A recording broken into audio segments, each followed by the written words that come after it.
भागवत कथा का प्रथम अध्याय। ओम जय श्री गणेशाय नमः। ओम उमा महेश्वराय नमः। ओम सरस्वती नमः। श्री राम मैं सब जग जानी, करहूँ प्रणाम जोर जुग पानी।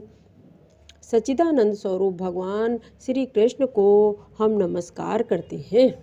हम आप सब लोगों को भी नमस्कार करते हैं। आप सब लोगों को सादर प्रणाम। आप सब लोग इस भगवत कथा का प्रथम अध्याय का रसपान कीजिए। सच्चिदानंद स्वरूप भगवान श्री कृष्ण को हम नमस्कार करते हैं। मन की शुद्धि के लिए श्रीमद् भागवत शास्त्र से बढ़कर कोई साधन नहीं है। जब मनुष्य के जन्म जन्मांतर का पुण्य उदय होता है तभी उसे इस भागवत शास्त्र की प्राप्ति होती है। जब सुखदेव जी राजा परीक्षित को ये कथा सुनाने के लिए जैसे ही विराजमान हुए तब देवता लोग उनके पास अमृत का कलश लेकर आए। देवता अपना काम बनाने में बड़े कुशल होते हैं। सुखदेव मुनि को नमस्कार करके कहा, आप ये अमृत लेकर बदले में कथा का अमृत दान दीजिए। सुखदेव जी ने कहा, कथा का अमृत दान नहीं दिया। ये भागवत की कथा देव देवताओं को भी दुर्लभ है। सनकादि ने पूछा, ब्राह्मण आपका मुख उदास क्यों हो रहा है?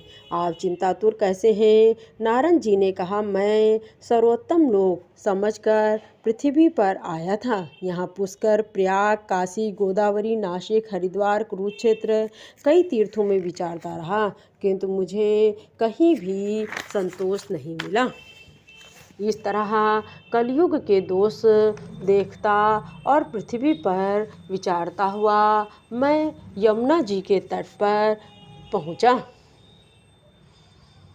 जहां भगवान श्री कृष्ण की लीलाएं हो चुकी थी। मुनिवरों सुनिए, वहां मैंने एक बहुत बड़ा आश्चर्य देखा। एक स्त्री दुखी मन से बैठी हुई थी। उसके पास दो वृद्ध पुरुष अचेत अवस्था में पड़े हुए थे। मुझे देखकर वह स्त्री बोली, अजी महात्मा जी, मेरी चिंता को नष्ट कर दीजिए। स्त्री बोली, मेरा नाम भक्ति है। ये ज्ञान और वैराग्य नामक मेरे बेटे हैं। ये देवियाँ, गंगा जी आदि नदियाँ हैं। ये सब मेरी सेवा करने के लिए आई हैं। नारद जी ने कहा, साध्वी, मैं अपने हृदय में ज्ञान दृष्टि से तुम्हारे दुख का कारण देखता हूँ। तुम्हें विषाद नहीं करना चाहिए।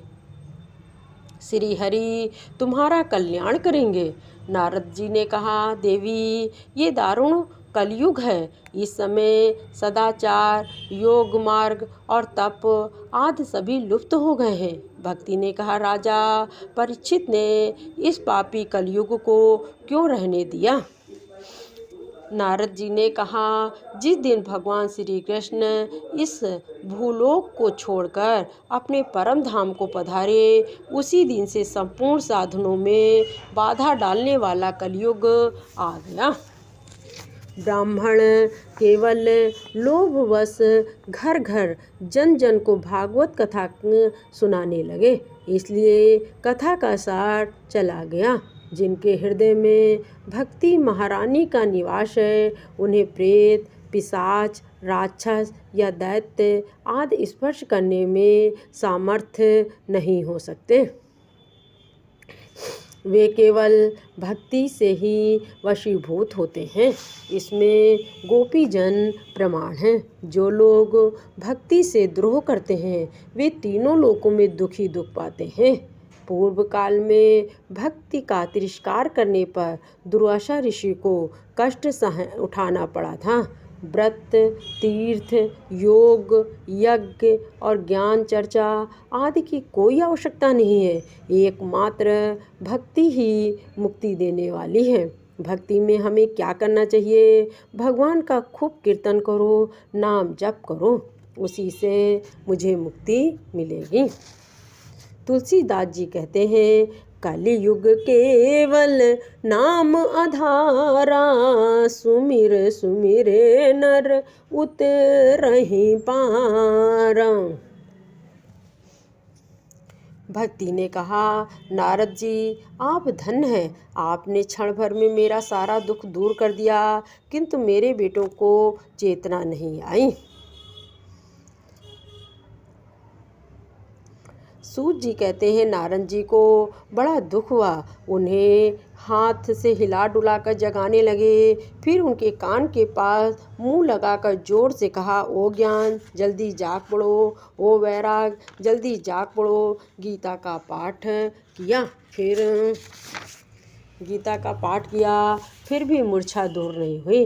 सूत जी कहते हैं, शौनक जी तब ज्ञान वैराग को छोड़कर चल पड़े। नारद मुनि साधु महात्माओं पंडितों में से उपाय पूछने लगे। पंडितों ने ज्ञान यज्ञ को सत्य कर्म का सूचक माना है। वह श्री मद् भागवत का पारायण है, जिसका गान शुक्रादि महानुभाव ने किया। उनके शब्द सुनने से भक्ति ज्ञान वैराग को बल मिलेगा, ज्ञान वैराग का कष्ट मिट जाएगा, फिर भक्ति को आनंद मिलेगा। सिंह की गर्जना सुनकर जैसे भेड़िए भाग जाते हैं, उसी प्रकार श्रीमद् भागवत की ध्वनि से कलयुग के सारे दोष मिट जाते हैं, सारे पाप नष्ट हो जाते हैं, सारे दुख दूर हो जाते हैं और सारी मनोकामनाएं पूर्ण हो जाती हैं। सनकादि ने कहा, श्रीमद् भागवत पुराण की कथा वेद और उपनिषदों के सार से बनी है। नारद जी कहते हैं, भक्ति ज्ञान वैराग को स्थापित करने के लिए ज्ञान यज्ञ करूँगा। सनकादि जी बोले, नारद जी हरिद्वार के पास आनंद घाट है, वहाँ अनेकों ऋषि रहते हैं, उसी तट पर पहुँचो, वहीं पर कथा का रसपान करेंगे। सनकादि जी नारद जी के दिए हुए श्रेष्ठ आसन पर विराजमान हुए। सबसे आगे नारद जी, एक ओर ऋषिगण और एक ओर देवता, एक ओर वेद, एक ओर तीर्थ और दूसरी ओर स्त्रियां बैठीं। उस समय सब ओर जय जयकार होने लगी, शंख बजने लगे, फूलों की वर्षा होने लगी। सूत जी कहते हैं, पूजा समाप्त होने पर सब लोग एकाग्रचित हो गए। सनकादि ऋषि महात्मा बताने लगे। इसको स्वर्ण मात्र से ही श्री हरि हृदय में विराजते हैं। इसमें 18,000 श्लोक और 12 स्कंध हैं। श्री सुखदेव जी ने राजा परीक्षित को सुनाया। भक्ति बोली, मैं कहाँ बैठूं? ये सुनकर सनकादि ऋषि ने कहा, कलयुग के दोष भले ही सारे संसार में अपना प्रभाव डालें, किंतु वहाँ पर तुम्हारी दृष्टि भी नहीं पड़ेगी। इस प्रकार उनकी आज्ञा पाते ही भक्ति तुरंत भागवत भक्तों के हृदय में बैठ गई, विराजमान हो गई।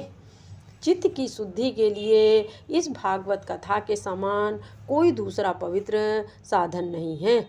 जिस प्रकार ज्ञान और वैराग को जब भागवत का रसपान कराया गया, उनकी मूर्छा दूर हो गई।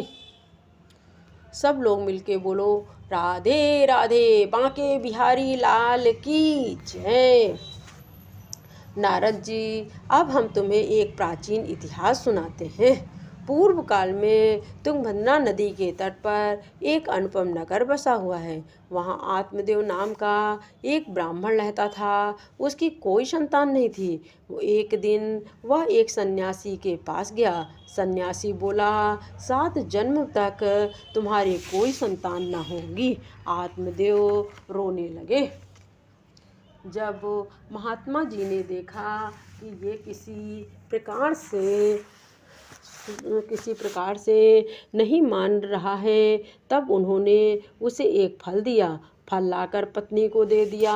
पत्नी कुटिल स्वभाव की थी। वह रो रो कर अपनी एक सखी से कहने लगी, सखी, मुझे तो बड़ी चिंता हो रही है। मैं तो ये फल नहीं खाऊंगी। फल खाने से गर्भ रहेगा और गर्भ से पेट बढ़ जाएगा, फिर कुछ खाया पिया जाएगा नहीं। इससे मेरी भक्ति क्षीण हो जाएगी और देवस यदि कहीं गांव में डाकुओं का आक्रमण हो गया तो मैं भागूंगी कैसे?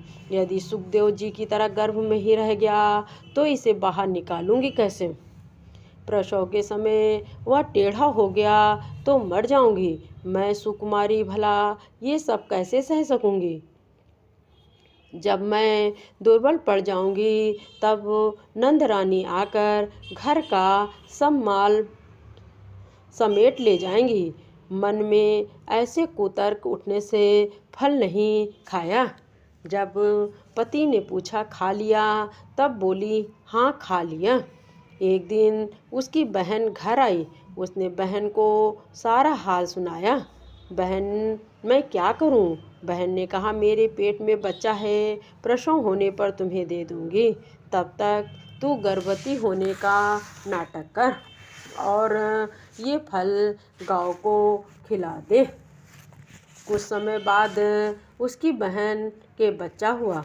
तब उसके पिता ने चुपचाप लाकर धुंधली को दे दिया। माता धुंधली ने उस बालक का नाम धुंधकारी रखा। 3 महीने बाद गौ के बच्चा हुआ। उसका नाम गौकर्ण रखा। गौकर्ण तो बड़ा पंडित हुआ और ज्ञानी हुआ, किंतु धुंधकारी बड़ा ही दुष्ट निकला। धुंधकारी ने अपने माता पिता को बहुत सताया करता था।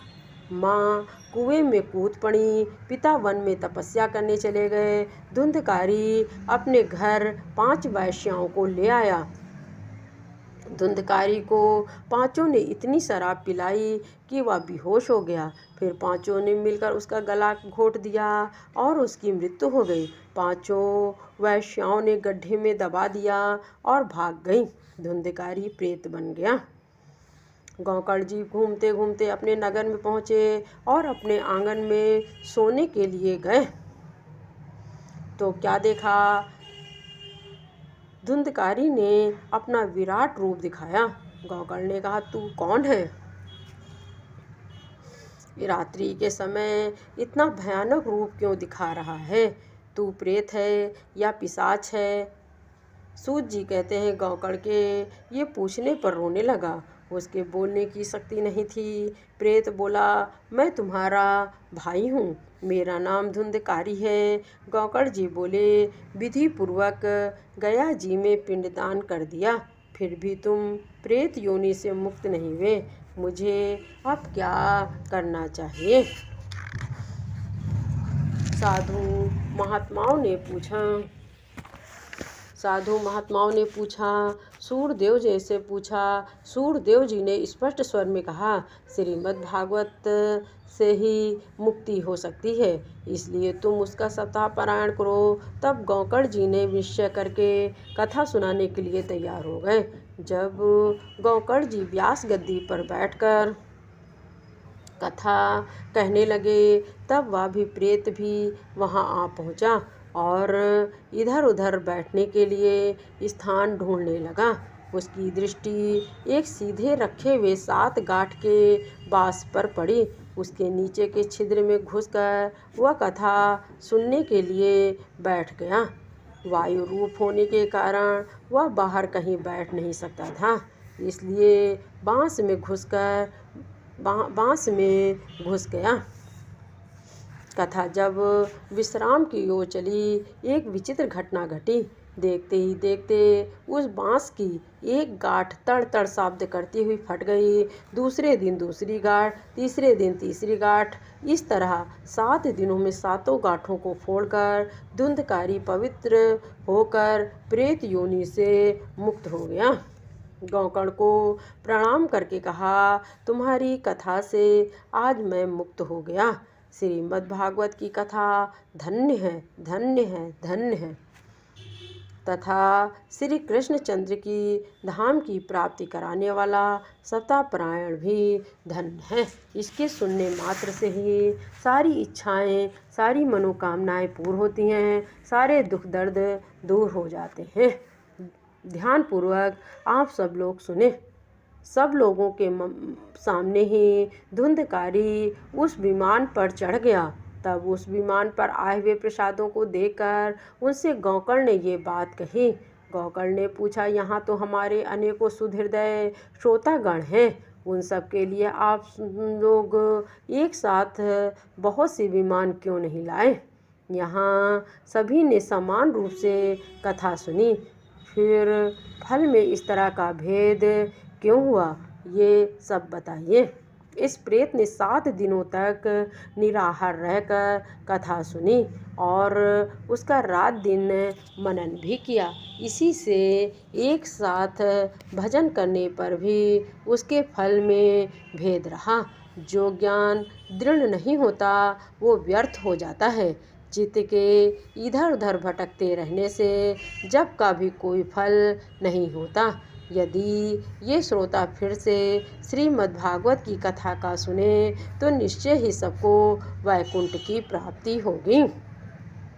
आप सब लोगों को भी वैकुंठ की प्राप्ति होगी सुनने मात्र से। ध्यान से पूर्वक आप सब लोग सुनिए। और ये वीडियो आपको अच्छा लगे तो आप लोगों से रिक्वेस्ट है कि इसे लाइक कीजिए और शेयर कीजिए और कमेंट में बताइए कि ये वीडियो श्रीमद् भागवत कथा आप सब लोगों को कैसी लगी। राधे राधे। गौकर्ण जी, आपको तो भगवान स्वयं आकर गोलोक धाम में ले जाएंगे। यूँ कहकर वे सब प्रसाद हरि कीर्तन करते हैं वैकुंठ लोक को चले गए। सिर्फ भगवान श्री कृष्ण की कथा सुनने से ही प्रसन्न होकर गौकर्ण को साथ ले गए और ग्वाल बालों के प्रिय गोलोक धाम में चले गए। पूर्व काल में जैसे अयोध्यावासी भगवान श्री राम के साथ साकेत धाम सिधारे थे। कथा समाप्ति पर ब्राह्मणों को खीर और मधु आदि उत्तम पदार्थ खिलाएं, दक्षिणा दें। श्री सुखदेव जी कहते हैं, भागवत अमृत रस से परिपूर्ण है। ये इसमें रसी रस है। इसको भगवान श्री कृष्ण की कथा सुनने से में रसी रस है। इसमें जरा से भी छिलका नहीं है, न गुठली है। ये इसी लोक में सुलभ है। जब तक शरीर में चेतना रहे तब तक आप लोग बार बार इसको सुने। ये रस स्वर्गलोक, सत्यलोक, कैलाश पर वैकुंठ धाम में भी नहीं है। तुम इसका खूब रसपान करो और जहाँ भी भागवत हो वहाँ वहाँ ज़रूर आप सब लोग जाएं और सुने।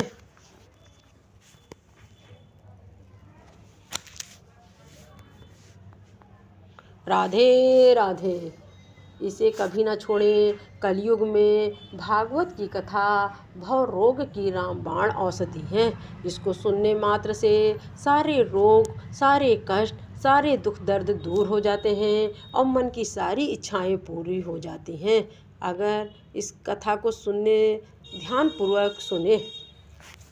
मनुष्यों के लिए सर्वश्रेष्ठ धर्म वही है जिसमें भगवान श्री कृष्ण में भक्ति हो। भक्ति भी ऐसी जिसमें किसी प्रकार की कामना न हो और नित्य निरंतर बनी रहे।